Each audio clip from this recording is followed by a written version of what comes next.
Well, hello everyone, and welcome to another episode of our Irish country life here in the west coast of Ireland. My name is Nikolai, and together with Scooter, Chris isn't here at the moment, so we're doing the filming ourselves. The drama, the fire, the flames. Oh my good lord, it was horrific. I am here consoling poor Scooter. He has been absolutely climbing the walls, wondering what's happened to his daddy and how it happened and when is his daddy coming home. But I'm here now and his little heart is racing, but he's really relieved that his daddy is home to spend some time with him. So we're just sitting in the library relaxing by the fire, and I have to tell you the story about the car. So I've returned to the train station and I'm driving home, and I had a couple of more kilometers to go and I could smell burning. So I stopped my car and I pulled over to the side of the road and I had a flat tire. So I immediately went to the boot to get the repair kit from the boot, the can of spray, to blow the tire up, and realized that the front tire was on flames. So I went to the boot and I remembered I had a bottle of water in the boot, so I quickly doused the flames, but there wasn't enough water to put the fire out. So I had to quickly grab what I could from the car, but I'd left lots of things in there. So I quickly grabbed what I could and I ran up the road. I called 999, the fire brigade, and they came, but they went to a different road. So it was about 15 minutes before they arrived to me in the end. So I was really, really panicking at this stage because I thought the car was going to go bang. Anyhow, I am alive. And it's St. Patrick's Day. Me and Scooter are going to go and visit the parade later. But before we go to visit the St. Patrick's Day parade in Sligo, we're going to start some Easter celebrations and we're going to get on with making our Easter Simnel cake, which is absolutely delicious. No Easter is quite the same without a Simnel cake. So you have a nice little treat in store. But first of all, I really must go upstairs and I must clean off this mess off my face. Wow, it was horrible.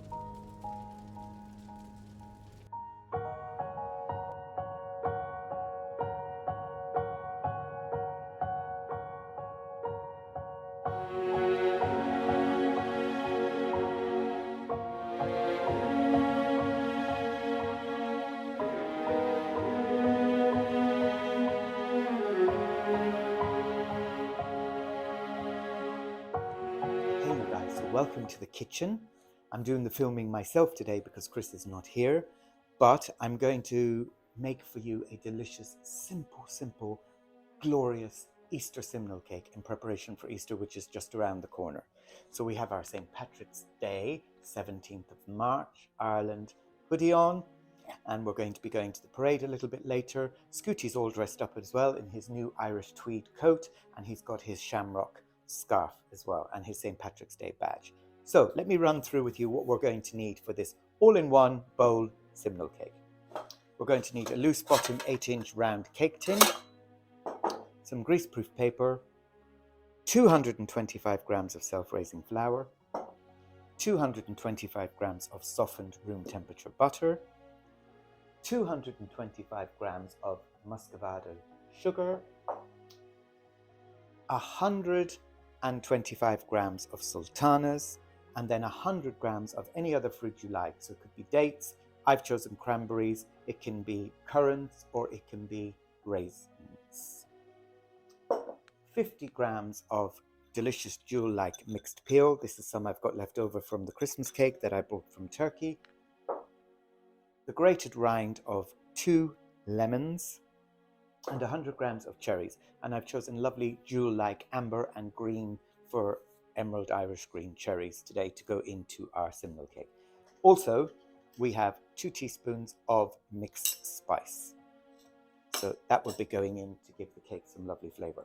We're going to make our own marzipan, and our marzipan will be 450 grams of icing sugar, 450 grams of ground almonds, 2 eggs, 1.5 teaspoons of brandy, whoa, and the juice of 1 or 2 lemons, depending on what we need the consistency to get it right. And 1 teaspoon of almond extract, good almond extract. So The first thing we're going to do is we're going to get our almond paste ready, so our marzipan ready, but we're going to line the cake tin also. So all I have done is I have taken the bottom of the cake tin and I put it on top of the greaseproof paper, and I've drawn a circle and I've cut it out. And we're going to double line the base of the cake tin. And it's very, very easy. We don't need to line the sides of the cake tin as we're going to be adding the marzipan to the cake. It's going to be flippy enough for it to come out. Okay, that's our greaseproof paper done, and our cake tin is lined. So as you can see, very simply, just 2 layers of greaseproof paper in the bottom of the tin. So now we'll get on with making our marzipan, because that will need to just rest for a few minutes whilst we assemble the rest of the cake. So you guys, now we are going to get on with making the homemade marzipan. Sounds very complicated, but trust me, it's super simple. It's slightly different to the almond paste we made for the Christmas cake, but very similar. So in our bowl here, we have 450 grams of icing sugar and 450 grams of ground almonds. To that, we are going to add 2 eggs straight in. We're going to mix this with a knife. That's all, just a knife. Also into there, we're going to add a teaspoon of good quality, I'm using Moroccan almond extract, and 1.5 teaspoons good quality Hennessy brandy, cognac. Let's get that in there. Now we may, however, it's happened, it's done, and I cannot get the liquid out.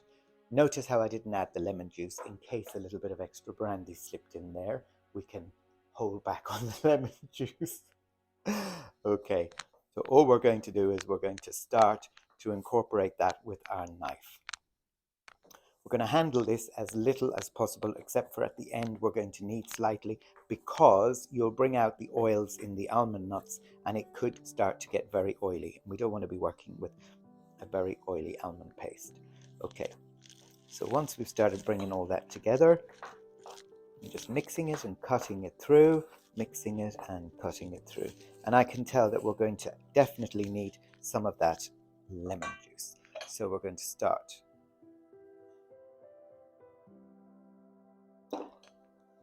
And just add the lemon juice slowly, because it's easier to add more than it is to take away.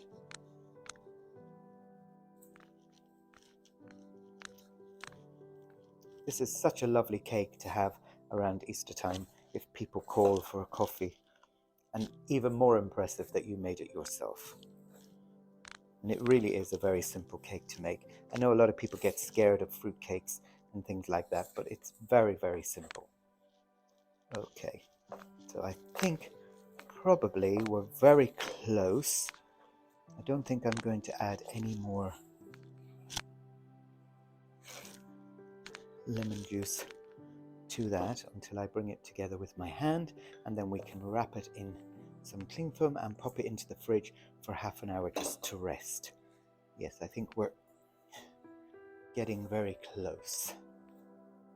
So definitely we don't need any more liquid in there. I think the brandy did just the trick.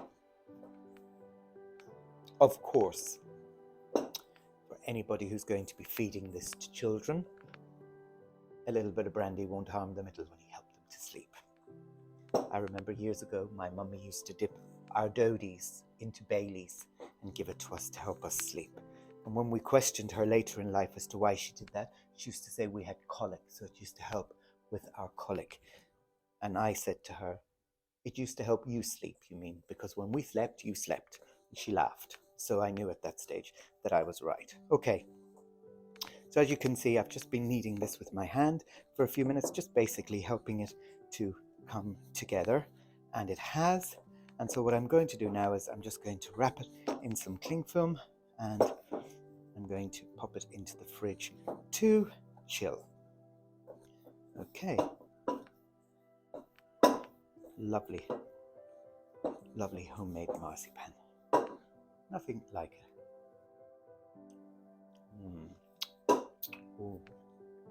and just that little kick of brandy. And there we have our lovely bowl of marzipan.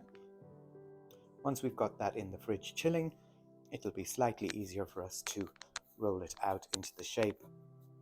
Same size as the cake tin. We will need 2 discs, one for in the middle of the mixture, one for on the top of the cake, and we'll need to leave a little bit left over to make 11 balls for the 11 apostles. We know there was 12, but Judas was taken out. So,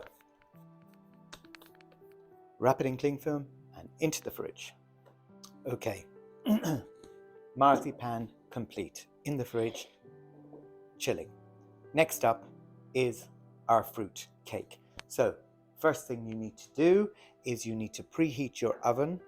This is going to take a couple of hours to cook, so let me just check what my temperature is. So it's 150 fan or gas mark II, and it will take approximately 2 hours. So in my bowl with my softened butter, the first thing I'm going to add is I'm going to add my 225 grams of muscovado sugar. And I'm going to just cream that together so the sugar gets incorporated with the butter. You can use an electric whisk, but it's not really necessary as this is all in one bowl and it's all going to come together once all the ingredients are in the bowl. Just the smell of the sugar and butter is good. Okay. Okay, so once all your butter is incorporated, you can then add in there your lemon zest. So that can go in and incorporate that. The aroma from that lemon is just wonderful.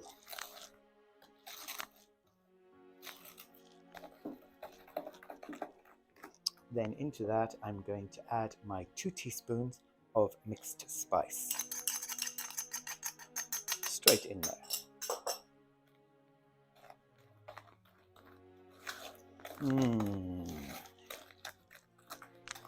It smells at the moment like a hot cross bun. You know when you toast a hot cross bun?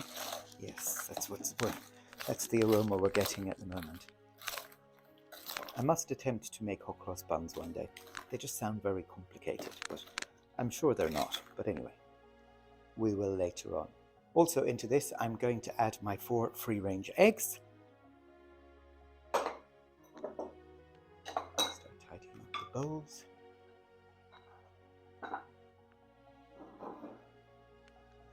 Okay, and incorporate the eggs. The mixture might curdle slightly, but don't worry, because it'll come back once you start adding your flour.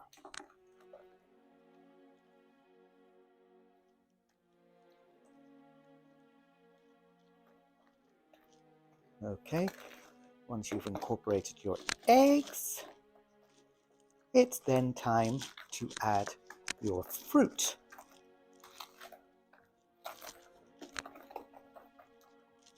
And we're going to add in our lovely jewel-like mixed peel.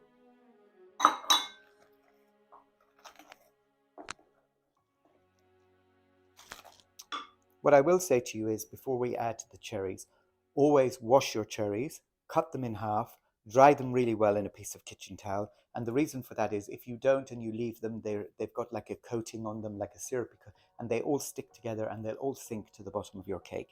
So you really want them to mix throughout the cake. So very important, half them, wash them and dry them.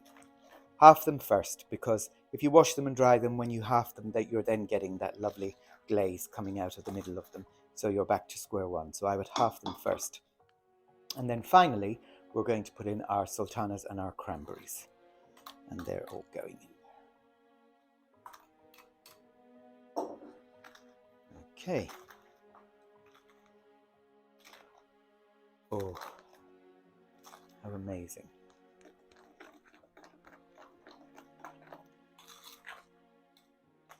See how easy this recipe is. Everything's just going into this bowl and getting stirred. It really doesn't take much thinking about or effort at all. And I'm sure every single one of you can make this, because if I can make it, you can make it.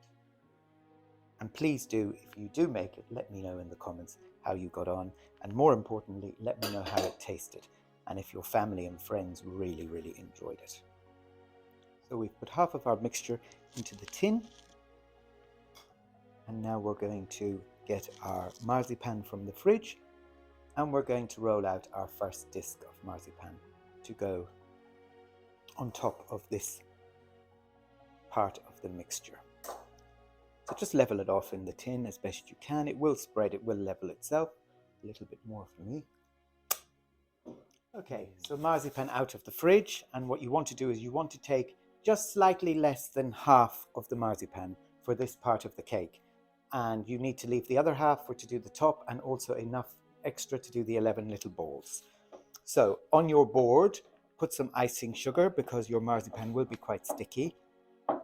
And you're going to roll it out to roughly the size of your cake tin, trying to keep it in a circle. And the easiest way to do that is just to basically keep shaping it round with your hands as you're rolling it.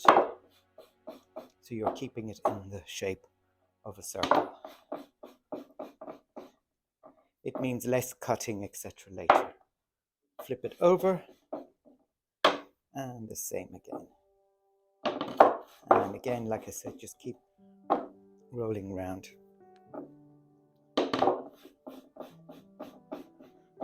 And this will, as it's cooking, this will go really nice and gooey and soft and add real lovely flavor to the cake. And of course, soak up the flavor from the lovely fruit in the cake. Okay, so once you think you've got your round, just place your cake tin over the top. And yes, that looks about right. So literally take it up and place it on top of your lovely mix. Okay? Press it down. Again, it will all solidify and it will all come together in the oven. And then on top of that, the rest of your lovely fruit mixture. And once you've got that on top, you can then spread it out. And like I said, it will spread itself in the oven, but you just want to level it slightly so it's not just all in one lump.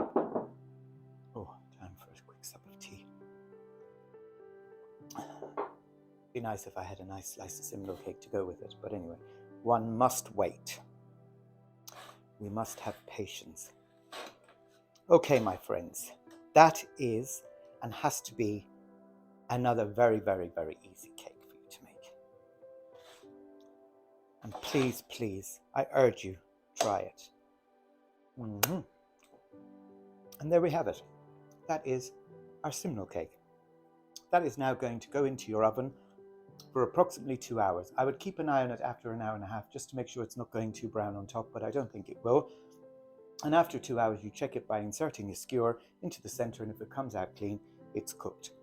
So for now, this is going into the aga, and we'll check back on it in an hour and a half's time. Okay, everyone. So I hope you can all hear me okay, because I've had to swap phones because the other one has a storage full to finish off the rest of the decorating the Simnel cake. So we are now going to just roll out the rest of our marzipan. Again, trying to retain that nice circle.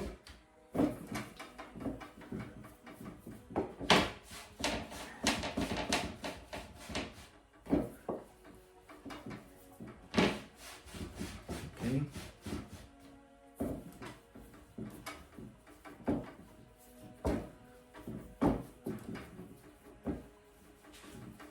Okay, I think that's probably about enough, I think now. So I will place my... Okay, so that's rolled out now. I will place my baking tin base on the top, and I will score around the edge and create my circle size for the top of my cake.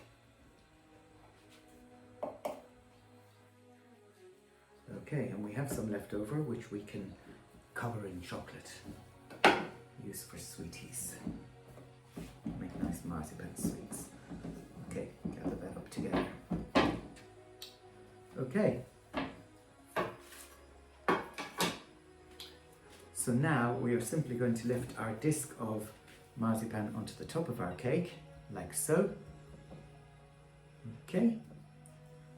And we're just going to tidy off our edges a little bit, smooth them off so they're not quite so rough. Knife down. And you want to create like a nice diamond pattern. So go all in one direction. A little bit of egg wash over the top, and that just literally helps it when you're going to blowtorch it or pop it under the grill to give it a nice caramelization. So we'll do the top of the cake first. Okay, and then we're going to put our 11 balls on. We'll egg wash our little balls as well so that they can caramelize as well under the heat. And it's just the sugar in the marzipan that will help to get the caramelization going.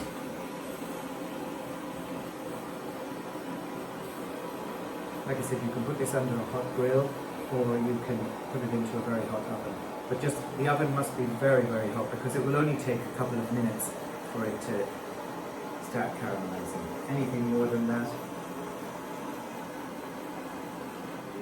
Here's our little ribbon round the outside.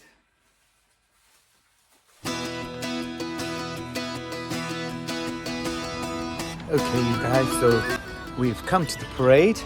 Scooty is gone on one of the floats, one of the lorries, and I hope to catch up with him a little bit later, and I'll just give you a little snippet of our little St. Patrick's Day parade here in the west coast of Ireland in the lovely Slider.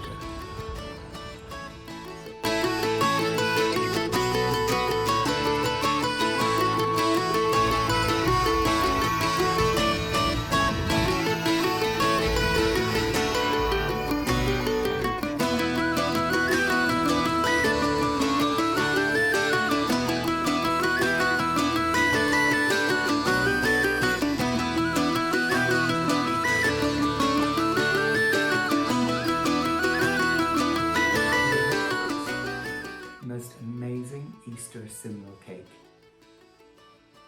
and I hope you all will try it.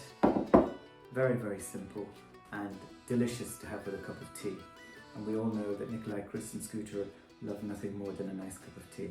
So thank you very much for watching and coming on our lovely St. Patrick's Day journey with us and in preparation for Easter. And don't forget, if you liked the video, don't forget to hit the like and subscribe and the notification bell so you don't miss another vlog again, and we'll see you very soon on another episode of our Irish Country Life. Take care folks, and happy St. Patrick's Day.